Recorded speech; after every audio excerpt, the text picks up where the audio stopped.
হলো problem solving attitude. এই problem solving attitude তৈরি করতে হবে।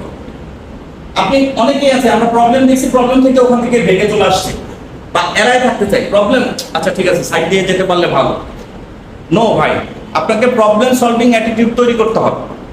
আর এটা কিভাবে সলভ কিভাবে করা যায় আপনি চেষ্টা করেন।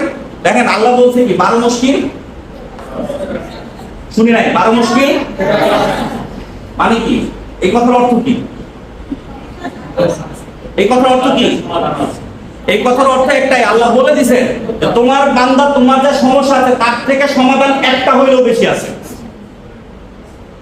একটা হলেও বেশি আছে। দ্যাট মিন্স আপনাকে তার মানে প্রত্যেকটা প্রবলেম সলিউশন আছে, একটা হলেও বেশি আছে, রাইট?